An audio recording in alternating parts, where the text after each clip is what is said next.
Morning, Rhiannon. Good morning, Will. Thank you for sparing a bit of your time today. I'm going to show you a bit more about Cascade3d Connected Care, and specifically if one of the batteries goes in one of the motion sensors and how to fix that. So first of all, I'm going to show you our dashboard.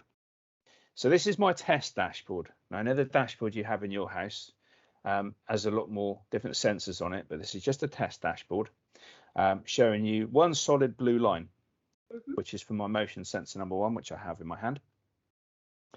So that motion sensor looks like it's seeing continuous motion, but actually it's not. The battery's gone. The battery probably expired when it was sending some motion information through, and then the battery went. But because it's never sent an off signal, it's got a continuous blue line. If there's ever a continuous blue line, chances are the battery's gone and we need to replace it. It's really simple to do, so I'll demonstrate to you now. So the motion sensors you have in your house, very simple device. You can take off the cradle from the back, put that to one side. And the motion sensor itself is just a spherical device with 2 little catches that clip the 2 sides together. So I've opened that up, the battery inside. There should be 2 very small dots on the motion sensor on the side that shows you how to align it to put it back together. So what I'm going to do is take the old battery out, put that to one side, because we obviously don't want to make a mistake and put the old one back in.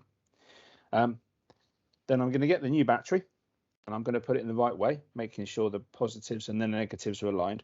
And you can see when I put a fresh battery in, this is a good way to test if a battery has gone. I can put the fresh battery in and it glows. Did you see that glow come through? Yep. Okay, so when that glows, that's the sign to say it was the battery that had gone. So just change the battery. I can now align the couple of dots back on the sensor, give it a little twist to connect it back together again, and then reattach the cradle. The cradle can then go back on the wall or the position it was before, and that's now going to start sensing motion, which is now going to feed into the dashboard. So there's plenty of motion happening where I'm holding it. I'm just going to face it towards the wall. Then we're going to jump back to our live dashboard. And the constant blue line will be stopping shortly, and you'll see it now starting to detect periods of no motion because it's now, like I say, facing the wall. What I can show you is we can zoom right in on the timeline. So we can zoom into the nearest minute.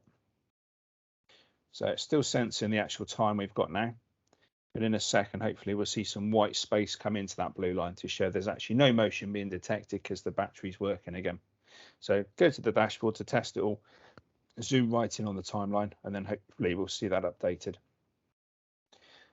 It's as we've discussed before, this is real-time data, so it shouldn't take too long to come through.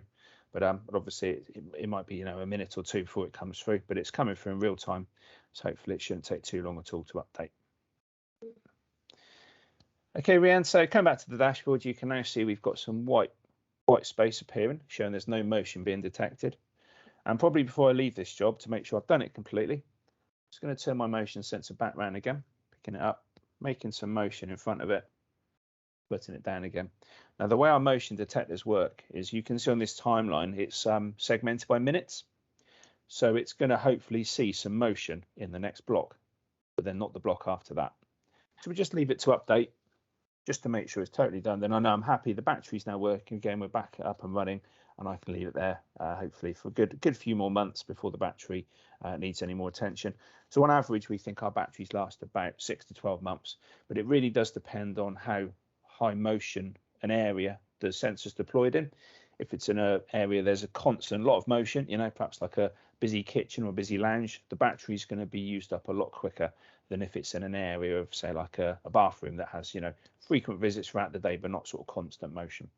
Okay, Rhiannon, so there we go. You can see that I've tested it. I've got a new battery in there. The 939 segment and the 941 segments where I've made some motion just to test it, but we can see it's clearly not picking up any motion during those other parts when I've got it facing the wall. So that's okay. Thanks for joining me today, and see you soon.